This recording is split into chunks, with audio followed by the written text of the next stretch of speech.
Lady Hanabi, what will we be learning today? In today's video we'll be learning the hardest mechanic to master in Ultimate Ninja Storm 4, which is movement. Since the creation of this channel, I've had my eyes set on teaching you guys the complexities of movement because once mastered, this will single-handedly improve your fundamentals more than any other tech in the game. So in this series, you will learn the various type of movement options such as offensive, defensive, and interactional-based movement. You will be able to understand the priority, pros, cons, and complexities of them. I couldn't have done this video without the help of Exact, who is the developer of Ultimate Ninja Storm Evolution, which is a modified version of Naruto Storm 4, with new features, new mechanics, and they fixed many issues that plagued the base game like armor breaks and other bad interactions. So, what is movement anyway? Storm 4 is described as an arena fighting game that focuses on free controlling 3D movement while having a single dynamic camera that keeps both players in view and changes its orientation upon player-made events/actions. In other words, both players can move around the map freely in any direction, and your inputs for your movement are relative to the camera and the opponent's position. There are a few basic principles you need to know in order to master this, which are influence, position, tracking, opportunity, and characteristics. I hear you, Hanabi, but I'm a beginner and I don't know any of these. What should I begin with to achieve mastering movement? Sure, for a beginner I recommend getting used to moving around the map using your analog sticks on your controller. This shouldn't take long to do. After that, play around with the camera angle by increasing and decreasing the distance your character is from the camera. You can also try circling around your opponent and gradually increase the radius until you are out of the neutral zone. This will get you comfortable moving around on both sides of the map, whichever side your character spawn. You'll know when you're ready to move on to the next steps once you can accurately adjust your movement to where you want to go, regardless of how the camera behaves. Done. What should I do next, Lady Hanabi? Now that you understand basic movement and how the camera works, it's time to get a better understanding of your character. You can choose whoever you like for this one. The bottom line is that every character has unique characteristics from ninja moves, dashes, all the way down to hidden stats. I will not summarize every character's movement options because that will take too long. Instead, let's look at the hidden stats that every character has and then look at the movement options available. When I say hidden stats, I am referring to the properties that one may have, which may negatively or positively affect how agile a character is. Keep in mind, these stats are all hard-coded, so knowing your matchups are important for this one. Every character has stats called landing frames, clash recovery, and block stun length. The landing frames and clash recovery is responsible for detailing how fast your character will recover from a hard landing on the ground and a clash with your opponent. This is also the reason why some characters beat others within the first hit going into the neutral state. Although they may have the faster first attack, because they don't have the faster recovery, the difference basically gives the frame advantage to the slower opponent with the faster recovery. But I'll save this for another topic, so I digress. Lady Hanabi, I noticed you mentioned another stat named block stun length. How does that affect your character? Sure, it's pretty simple to understand. Block stun is another characteristic that determines how long stun effects play on your guard.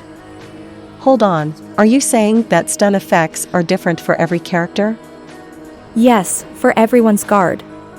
Whenever you are guarding and something hits your guard, you'll be put into a block stun state. This means you'll remain blocking/guarding until the effect of whatever hit your guard is over. For example, the stun effect that a kunai will have on your guard will be different depending on the character you're using, and this goes for anything that hits your guard. Wow, what type of crap is that? How does the game expect you to know any of this? Well, sure they don't, but this is why you're subscribed to me, so I can help you master these things. But that was just a summary of how block stun works. There's more to it than just that. Your character has multiple block stun variables, which are front, left, right, air, and item effects. This means a kunai or item may affect you differently depending on where it hits you at. If your character's front block animation is less than 9 frames, then you're just forced into a default guarding animation until the 9-frame window ends. If your character's front block animation is greater than 9 frames, after 9 frames the block animation will be cancelled to neutral, except if you're actively guarding. In that case, the block animation plays out fully. There are a lot more character-specific attributes that relate to movement. Here are a few on screen. As you familiarize yourself with a character, you will notice and desire certain attributes that suit your needs. Okay, I will experiment with different characters to see what I like about them. Great, that should give you a general idea of some character movement attributes. However, there are some unique ones I didn't mention yet, such as Nagato's ability to block during a backdash, Guy's ability to triple jump in his awakening, Orochimaru's low-profile dash, and more. Let me know in the comments below what your favorite movement attributes are. With that, I think we're ready to move on. From what has been mentioned so far, what was most valuable to you? I found learning about the differences between the characters valuable, and familiarizing myself with my movement in conjunction with the camera made me way more confident. However, I'm still confused about when and how to use my movement options. So what's next? There are a few important pieces of information that you need to know about movement. First, movement is measured by priority, meaning that whenever a scenario occurs where two movement options collide, the higher priority level option will take precedence. Secondly, you can beat higher priority movement options by taking advantage of other options with a faster startup phase. Lastly, all movement options have various travel distances and speeds that may vary depending on the character you use. Now, we'll begin by familiarizing ourselves with all of the dash types available, starting with a chakra dash. This movement option should be familiar to everyone. Note that chakra dashes have hard-coded block stun that equals to 9 frames, regardless of the F0 block animation length. Chakra dashes also have a hard-coded hit stun of 11 frames. And plus 1 frame of neutral, of course. Next, we have the ninja dash.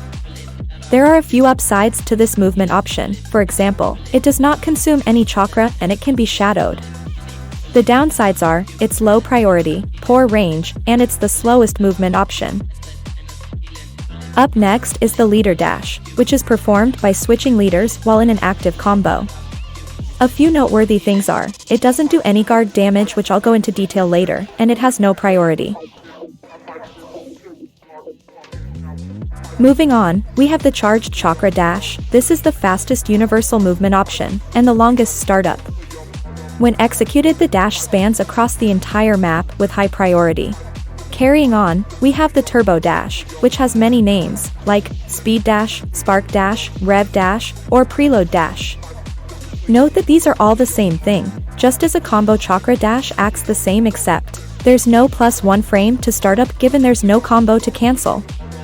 This may sound a bit confusing, but what you need to know is that there are many ways to initiate this move that will affect the startup time. But no matter which method you use, this is the quickest universal movement option because of its low startup frames and fast speeds.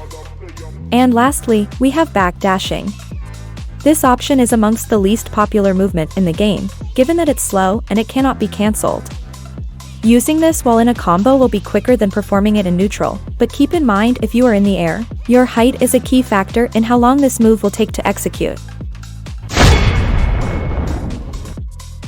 So we've talked about the basics, now it's time for more advanced movement options. Before we proceed, it's important to know that at a high level, players will use movement not only offensively but defensively as well. What differentiates advanced from basic movements is the complexities and craftiness the option provides for a player in certain scenarios. For example, if on the same frame an enemy hits your guard and you input the ninja move plus counter, or a chakra shuriken, during the next frame your move will take priority. This can be done in the air too with alternative inputs. Here is what this will look like.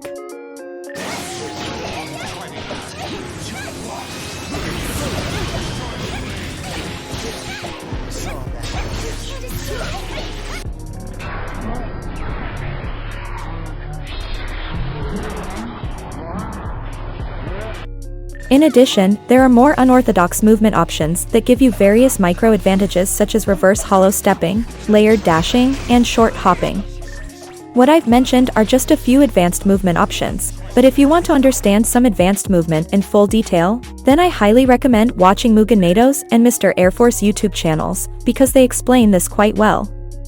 Besides that, I will leave the rest in part 2. Like always, thank you all for watching, and Happy New Year's!